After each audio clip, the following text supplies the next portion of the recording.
안녕하세요. 옆집 아저씨입니다.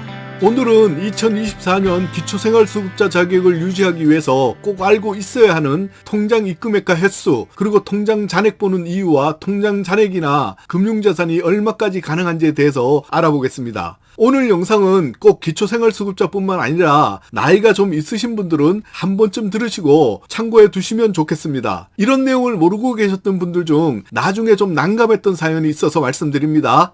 자, 바로 시작할게요. 2024년에 기초생활수급자 자격을 유지하기 위해서 특히 생계급여 수급자가 왜 통장 잔액을 보는지와 통장에 얼마 정도가 있어야 자격이 박탈되지 않은지에 대해서 집중적으로 알려드리겠습니다. 기초생활수급자의 요건 중 중요하게 보는 것은 소득과 재산의 환산율을 보는데, 많은 분들이 소득은 별로 없으신 경우가 많고요. 재산은 많이는 아니더라도 좀 보유하고 있는 분들도 있습니다. 그래서 자연스럽게 통장 잔액이 중요하게 되는데요. 통장 잔액이나 입금액 또는 입금되는 횟수를 별로 신경을 안 쓰셔서 의외로 통장 내역 확인 때문에 기초생활수급자 중 생계급여 급여액이 줄어들거나 대상자에서 탈락되는 날벼락을 맞는 경우가 있습니다. 그래서 이 부분은 한 번쯤은 자세히 들으시고 대략적으로라도 알고 계셔야 생각지도 않은 수급자 탈락이라는 날벼락을 예방할 수 있습니다. 통장 잔액을 보는 이유에 대해서 먼저 설명드릴게요. 2024년에 생계급여 수급자는 기준 중위소득 32% 이하가 대상자인데요. 그 계산법은 대충 이렇습니다. 먼저 소득이 있으면 소득을 계산하는데, 소득이 없다면 재산의 환산율을 따집니다. 기초생활수급자분들의 통장은 1년에 2번 정도 확인을 하는데요. 이때 확인은 두 가지를 합니다. 과거 3개월간의 평균 금액과 계좌 잔액의 1년을 봅니다. 이때는 자녀에게서 받은 부양비나 공적 이전 소득을 보는데요. 자녀나 정부 등의 다른 사람에게서 무상으로 받은 금액을 말합니다.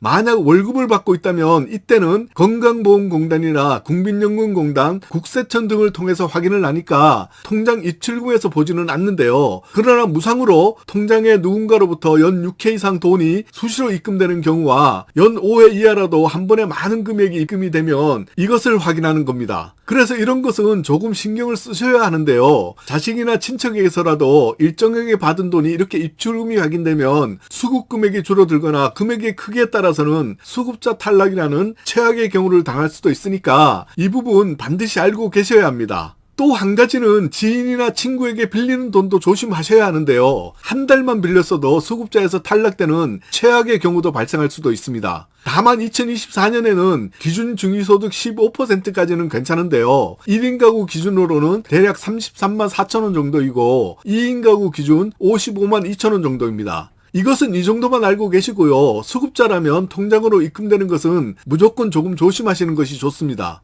중요한 것은 기준 중위소득 50%를 초과하는 금액을 지인으로부터 단 한 번이라도 받았다면 수급자 급여가 줄어들거나 탈락이 가능해질 수 있습니다. 그래서 지인과의 큰 금액을 주고받는 것은 특히 조심하시기 바랍니다. 이번에는 통장 잔액이 얼마 정도 있어야 되는지에 대해서 알아보겠습니다. 먼저 수급자 재산에서 재산이 아예 없다고 차감해주는 금액은 주거, 일반, 금융재산 등의 기본 재산액과 생활준비금 500만 원을 합해서 서울 지역은 1억 400만 원, 경기는 8,500만 원, 광역, 세종, 창원은 8,200만 원, 그 외 지역은 5,800만 원까지입니다. 이 정도 금액은 재산이 영원이라고 봐줍니다. 자동차는 예외이고요. 자동차를 소유하고 있으면 수급자가 되기 좀 힘들다고 보시면 됩니다. 가끔 저런 사람이 기초생활수급자라고 말하는 사람 중에서는 편법을 쓰는 사람도 있겠지만 이 정도 금액은 차감을 해주니까 그렇게 보일 수도 있습니다. 혹시 편법 쓰는 것이 명백하다면 신고를 하시면 됩니다. 방금 말씀드린 재산은 있어도 수급자가 되는 데는 별 문제가 없습니다. 다만 이 정도 금액에서 통장 잔액이나 금융자산으로 1,000만 원 정도는 일반적으로는 괜찮을 수도 있는데요. 그러나 금융자산이 너무 많으면 수급자 선정에서 불리하므로 이런 금액은 전세보증금 등으로 사용하시면 같은 금액이라도 훨씬 더 유리합니다.